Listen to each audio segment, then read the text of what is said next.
Olá, tudo bem?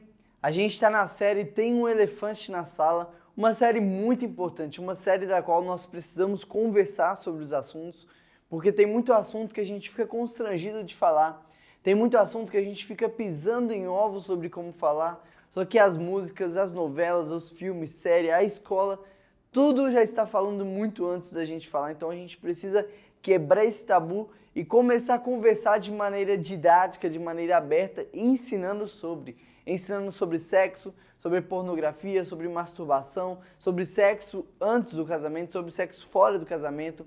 Esses assuntos precisam ser conversados, porque as crianças, adolescentes estão sendo introduzidos na área sexual precocemente e isso tem prejudicado toda a sua vida. Por isso nós achamos tão importante e queremos tratar sobre esses assuntos. Nós já conversamos aqui sobre santidade, tá aqui o link do vídeo, se você não viu, volta lá e assiste. E hoje nós vamos conversar sobre imoralidade sexual. Só que assim como no vídeo anterior, eu quero começar te fazendo algumas perguntas que vão ser respondidas nessa mensagem. A primeira, o que é imoralidade sexual? A segunda pergunta, por que a imoralidade sexual fere a Deus? E a terceira pergunta, como vencer aos desejos da carne? E antes de tudo, eu quero orar com você. Talvez você chegou aqui com uma sexualidade muito pesada, talvez você tenha lutado há anos tentando vencer pornografia e não tenha conseguido vencer. Talvez você e seu namorado ou namorada caiam na área sexual. Eu quero te desafiar agora a orar, a fechar seus olhos, a confessar o seu pecado ao Espírito Santo, a pedir que Ele te ajude a lembrar de pecados passados que você não confessou, que Ele possa te purificar, te limpar e falar com você nesse momento. Paizinho, nós te agradecemos, Pai, por tudo o que o Senhor tem feito, te agradecemos por cada uma dessas mensagens, nós te clamamos, Pai, que o Teu Espírito Santo fale com cada pessoa que está me ouvindo agora, seja através do YouTube, seja através do Spotify, que todo mundo possa ser impactado com a Tua mensagem, não com a minha, Deus. É em nome de Jesus que a gente ora. Amém. Então, abra sua Bíblia comigo em 1 Coríntios, capítulo 6, do versículo 11 ao 18, nós já vamos responder duas perguntas aqui. 1 Coríntios, capítulo 6, versículo 11 ao 18. Assim foram alguns de vocês, mas vocês foram lavados, foram santificados, foram justificados no nome do Senhor Jesus Cristo e no Espírito de nosso Deus. Tudo me é permitido, mas nem tudo me convém. Tudo me é permitido, mas eu não deixarei que nada me domine. Os alimentos foram feitos para o estômago e o estômago para os alimentos. Mas Deus, Ele destruirá ambos. O corpo, porém, não é para a imoralidade, mas para o Senhor. E o Senhor é para o corpo. Por seu poder, Deus ressuscitou o Senhor, mas também nos ressuscitará. Vocês não sabem que os seus corpos são membros de Cristo? Tomarei eu os membros de Cristo e os unirei a uma prostituta? De modo nenhum. Vocês não sabem que aquele que se une a uma prostituta é um corpo com ela? Pois como está escrito, os dois serão uma só carne. Mas aquele que se une ao Espírito é um só com ele. Fujam da imoralidade sexual. Todos os outros pecados que alguém comete fora do corpo os comete. Mas quem peca sexualmente, peca contra o próprio corpo. Acaso não sabem que o corpo de vocês é santuário do Espírito Santo que habita em vocês, que lhes foi dado por Deus e que vocês não são de si mesmos? Vocês foram comprados por um alto preço, portanto, glorifiquem a Deus com o corpo de vocês. É interessante que o texto aqui usado para definir imoralidade sexual do grego é a porneia. E a porneia é a palavra de onde vem pornografia, onde vem imoralidade sexual, onde vem impureza, onde vem fornicação. Então, quando o texto está dizendo sobre imoralidade sexual, ele está sendo muito abrangente a pecados da área do corpo, a pecados sexualmente falando, a pecados que pecam contra o próprio corpo. Por isso, a gente agora tem que viver uma vida que agrada a Deus, de maneira que eu entendo que o meu corpo, ele não mais me pertence, mas ele pertence a Cristo.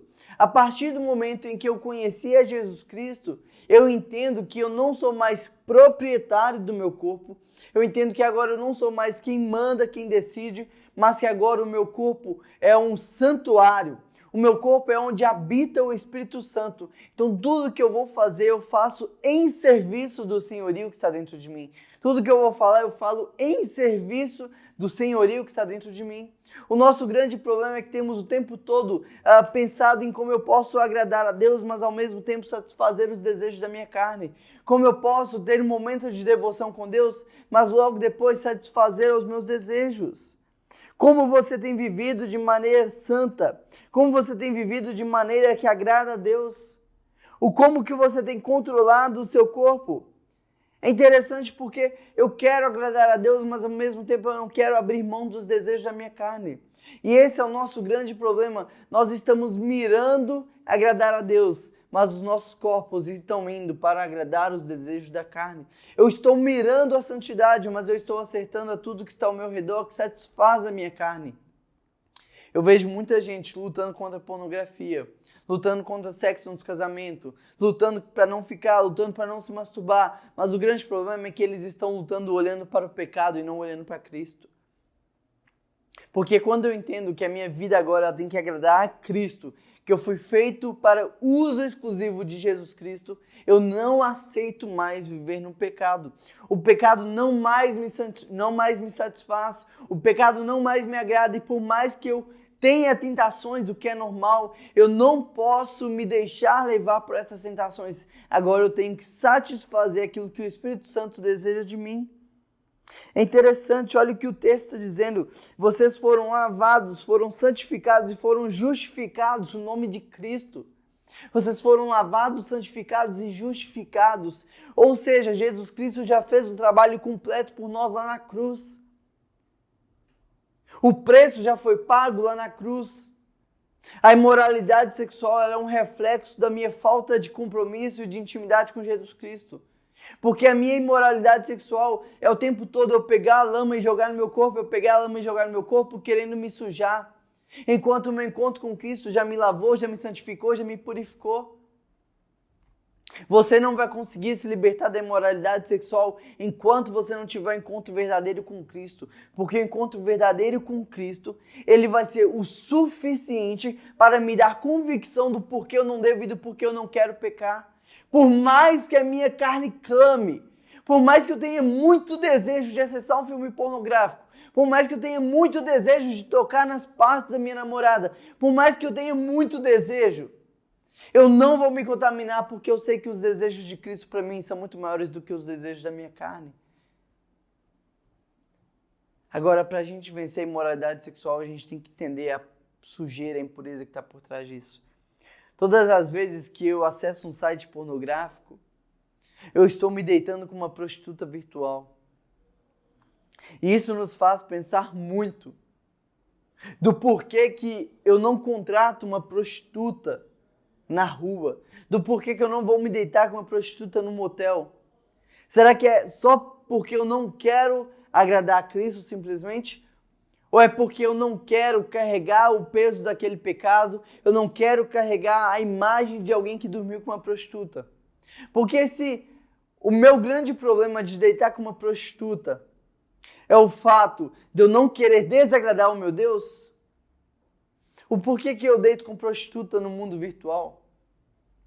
Se o fato de eu não querer me unir a uma prostituta num cabaré, num motel, é o suficiente para eu deixar o pecado de lado? Ou por que eu não consigo abandonar o pecado da pornografia? Porque é a mesma coisa no mundo espiritual. O peso é o mesmo, a diferença é que um eu posso ser visto no caminho, o outro não tem ninguém me vendo, só Jesus Cristo. Agora, talvez uma chave que pode nos ajudar a virar, Paulo Borges, ele fala que se o fato de eu não me deitar com uma prostituta é porque eu olho para ela como um objeto sexual, aquilo realmente vai ser uma grande luta contra o pecado. Mas a grande questão, o X da questão, é eu parar de olhar para a prostituta como um objeto sexual e eu começar a olhar para aquela prostituta como uma irmã em Cristo que ainda não conheceu o Pai. E a partir do momento em que eu começo a olhar para as mulheres como irmãs, que ainda não fazem parte da minha família, mas que através do meu tratar de irmão eu posso trazê-la para a família, eu não vou mais usar ela como objeto do meu pecado. Quando você começar a pensar que aquelas mulheres do site pornográfico, que as mulheres das quais você está se deitando, que os homens dos quais você está usando são irmãos em Cristo, que talvez ainda não conheçam o Pai, você vai entender a responsabilidade que você tem espiritual sobre eles e você não vai mais conseguir usá-los como objeto para satisfazer o seu desejo sexual. Porque é como se cada vez que você acessa o site pornográfico, você estivesse contribuindo e jogando uma moedinha para que aquela pessoa fosse para o inferno. Pensa que cada vez que você está usando da sua namorada, usando do seu namorado como objeto sexual, você está contribuindo para tirá-lo da presença de Deus. E entenda o peso espiritual que isso vai trazer sobre você. Porque Deus, Ele nos fala que nós temos responsabilidade espiritual uns sobre os outros. E cada vez que eu uso uma pessoa, seja para uma masturbação, seja para pornografia, seja para pecado, toda vez que eu uso alguém como objeto sexual para satisfazer os desejos da minha carne, eu estou dizendo, eu não importo com o seu espiritual, eu não importo com a sua eternidade, eu me importo com o meu prazer, eu me importo com a minha satisfação e que se dane você. Agora, o que você vai falar para Cristo quando Ele te perguntar o que você fez com as pessoas das quais Ele colocou para você cuidar? A namorada que Ele colocou para que você aproximasse dEle. O namorado que Ele colocou para que você trouxesse ele para perto de Cristo. Porque você está fazendo com que essas pessoas peguem contra o Espírito Santo. Peguem contra o próprio Deus. O texto continua dizendo, tudo me é permitido, mas nem tudo me convém. Tudo me é permitido, mas eu não deixarei que nada me domine. O quanto a pornografia tem te dominado. O quanto os desejos sexuais têm te dominado. Porque o texto está falando, tudo me é permitido. Esse é o grande problema do cristão. A gente não olha para tudo que nos é permitido. A gente está o tempo todo procurando aquilo que a gente não pode fazer. Ao invés de eu olhar com satisfação e com gratidão para tudo que Deus me permitiu fazer, eu olho com desejo para as pequenas coisas que Ele não me permitiu fazer para que eu fosse protegido através delas. O grande problema